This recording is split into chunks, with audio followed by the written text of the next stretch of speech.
नमस्कार मंडळी. लग्नानंतर होईलच प्रेमच्या आजच्या भागामध्ये जीवा आणि नंदिनी आर्याला जाब विचारायला येणार आहे आणि तिचं उत्तर ऐकल्यानंतर पुन्हा एकदा संधी देण्याचा निर्णय घेतील दोघं पण. तर दुसरीकडे काव्याची प्रेग्नन्सी कॉम्प्लिकेटेड असल्यामुळे रम्याला तर चालून संधी येणार आहे काव्याला आयएस होण्यापासून थांबवण्यासाठी.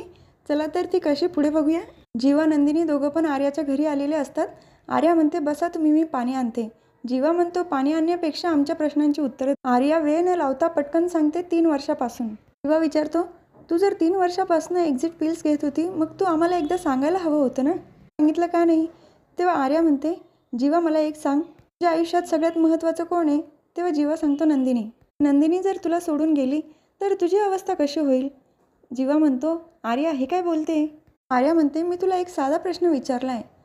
नंदिनी जर उद्या तुझ्या आयुष्यातनं निघून गेली तर तुझं काय होईल. जीवा म्हणतो मी वेडा होईल, दारू प्यायला लागेल. आर्या म्हणते एक्झॅक्टली. जेव्हा माझा नवरा आणि माझा मुलगा माझ्या आयुष्यातनं गेला तेव्हा मी सुद्धा वेडी झाली आणि ड्रग्सच्या आहारी गेली. त्यातनं बाहेर निघण्यासाठी नंदिनीने माझी खूप मदत केली. त्यानंतर मी डॉक्टरसुद्धा झाली आणि बरेच अवॉर्ड पण मिळाले मला. पण माझा नवरा आणि मुलगा तर नाही ना मिळाला. त्यानंतर बऱ्याच मुलांचे मी जीव वाचवले, अगदी सिरियस कंडिशनमध्ये आलेले सुद्धा मुलांचे जीव वाचवले. पण माझ्या मुलांना मी वाचवू शकली नाही. पण त्यानंतर मी स्वतःला सावरलं. मी डॉक्टर आहे. मला असं ऑपरेशन थिएटर बाहेर पहिल्या आर्याला नाही आणायचं आहे.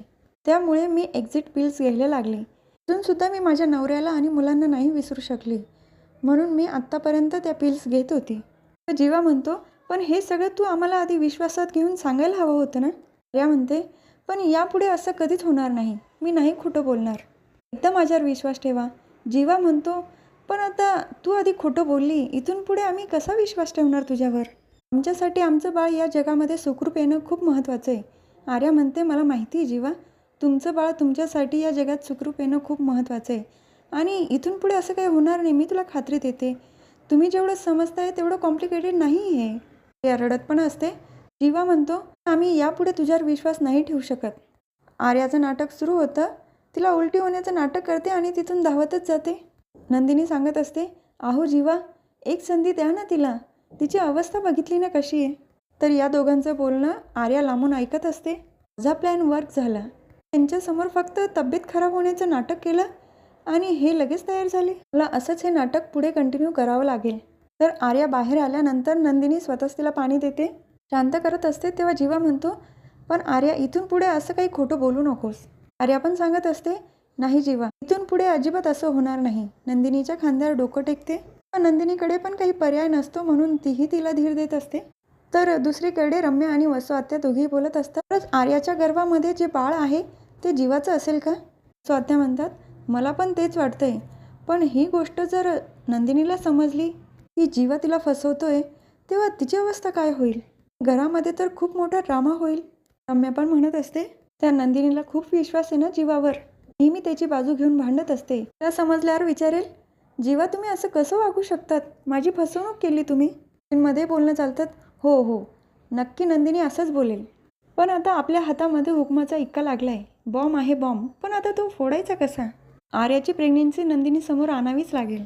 पण ती कशी. तर दुसरीकडे पार्थ आणि काव्या हॉस्पिटलच्या बाहेर आलेले असतात.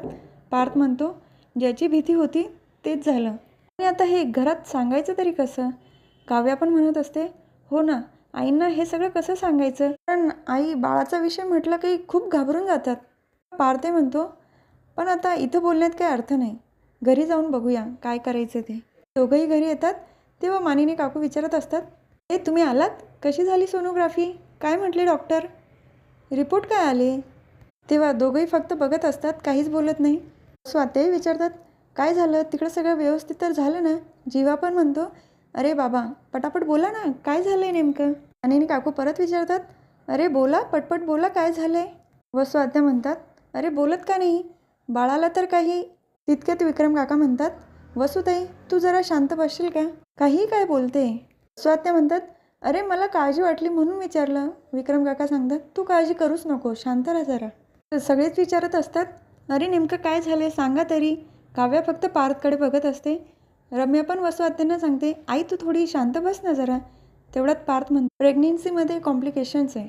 ऐकल्यानंतर रम्या आणि वसू आत्यांना तर खूप आनंद होतो. नंदिनी म्हणते काय काव्या तू ये इथे बस बरं आधी. तिला शांत करते.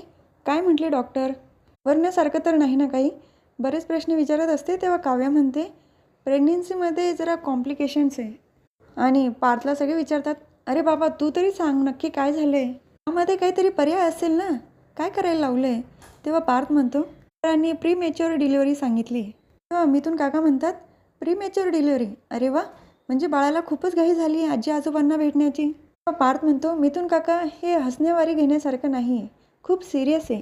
विक्रम काका म्हणतात, प्रीमॅच्युअर डिलिव्हरी म्हणजे नेमकं काय करायचं आहे? पटपट बोल पार्थ. मिथून काकाही म्हणत असतात, काय असेल ते मोकळं बोलून टाका, म्हणजे पुढे जाऊन काही अडचण नको व्हायला. वसुआत्या म्हणतात, ही काव्या सतत धावपळ करत असते ना, त्यामुळे बाळाला त्रास झाला असेल. तेव्हा नंदिनी म्हणते, अहो वसुआत्या थोडं शांत बसता का तुम्ही? डॉक्टरांनी फक्त प्रीमॅच्युअर डिलिव्हरी सांगितली, आपण सगळ्यांनी काळजी घेतली ना सगळं काही व्यवस्थित होईल, जास्त काही नाही. तर मानिनी काकू खूप भडकलेले असतात, अरे मुलांना काय चाललंय तुमचं? ज्या गोष्टींमध्ये आम्हाला पण इन्व्हॉल्व करून घ्या ना. मी वाचते ना, सोनोग्राफीसाठी आई वडिलांना सुद्धा मध्ये बोलवतात, तुम्ही तर कधी नेतच नाही. आणि माझ्या 2-2 सुना प्रेग्नेंट असून काहीच माहीत नाही ते कोणते मेडिसिन घेतात, त्यांचं पथ्यपाणी काय, आम्हाला इन्व्हॉल्व करत जा. वा विक्रम काका मानिनी काकूंना शांत करतात, अगं मानिनी शांत हो जरा. अरे पण मग पुढे डॉक्टर काही म्हणाले का? तेव्हा काव्या म्हणते, अजून काही नाही. मानिनी काकू सांगतात, काव्या मी तुला नेहमी म्हणते ना, तुझी आता काळजी घ्यायला हवी. काव्या पण मान हलून हो म्हणते. तेव्हा रम्या मध्येच बोलते, पण आता 2 गोष्टी एकाच वेळेला नाही करू शकत ना काव्या? काव्या जर सतत बाहेर जात असली तर कसं होईल ना? तेव्हा पार्थ पटकन बोलून जातो, हो बेड रेस्ट सांगितलं आहे त्यांना. तर काव्या मनातच म्हणत असते, पार्थ आईंसमोर हे कशाला बोललात तुम्ही? तर रम्याने शब्द पकडलेला असतो, आता बरं होईल, त्यामुळे काव्याला आराम तरी करता येईल. काव्या आता बाहेर पडत जाऊ नकोस हं. तर काव्या चिडूनच उठते आणि तिला म्हणते, रम्या तू गप्प बस, माझं काय करायचं ना ते मी बघून घेईल, मी काही घरी वगैरे बसणार नाही. वसुआत्या म्हणतात, अगं तुझ्या काळजीसाठीच बोलते ना ती. काव्या म्हणते, तुम्ही दोघींनी माझी काळजी करूच नका, यामध्ये पडू नका. मी माझं बाळ आणि माझं करिअर दोन्ही गोष्टी व्यवस्थित मॅनेज करू शकते. नंदिनी पण म्हणते, हो मला खात्री आहे, काव्या तिचं बाळ आणि तिचं करिअर दोन्ही व्यवस्थित मॅनेज करेल. मी उदाहरण देते, एकाच भांड्यामध्ये आमटी आणि खीर वाढता येईल का? नंदिनी म्हणते, अगं रम्या काय उदाहरण देते? तेव्हा रम्या सांगते, उदाहरण चुकलं असेल माझं, पण मला एवढंच म्हणायचं आहे, एकाच वेळेला चांगली आय-एस आणि एकाच वेळेला चांगली आई होऊ शकेल का? या दोघी गोष्टींपैकी काव्याला एक गोष्ट निवडावी लागेलच ना, दोन्ही एका वेळेला कशा शक्य होतील? तेव्हा वसुआत्या म्हणतात, मानिनी तू एक काम कर ना, आर्याला घरीच बोलून घे, आणि अशी त्यांची बहीण आहे तेव्हा ती इथे येऊ शकते, तिलाच विचार तू यांचं पथ्य पाणी पुढे काय काळजी घेतली पाहिजे. तर काव्या चिडूनच म्हणते, 1 मिनिट, काय चालले वसुआत्या?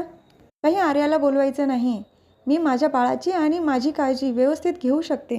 मानिनी काकूही म्हणतात, वसुताई जे बोलताय ते मला पटतंय, काव्यात तू आर्याला फोन करून इथेच बोलून घे. वसुआत्याही म्हणतात, हो मानिनी तू खरंच आर्याला बोलव, आणि मी पण थांबेल तिथे, म्हणजे मला पण कळेल ना यांचं पथ्य पाणी काय आहे ते.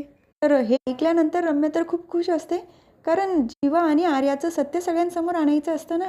पण जीवा नंदिनीला टेन्शन आलेलं असतं, आर्याची प्रेग्नेन्सी सगळ्यांसमोर आली तर.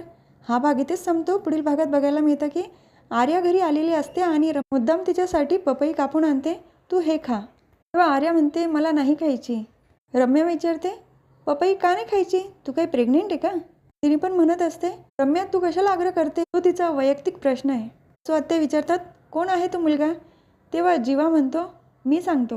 आता नंदिनी आणि आर्याला तर धक्का बसलेला असतो, जीवा काय सांगणार नेमकं. हा भाग इथेच संपतो. उद्याचा भाग पण बघायला खूप इंटरेस्टिंग असणार आहे प्रेक्षकांनो.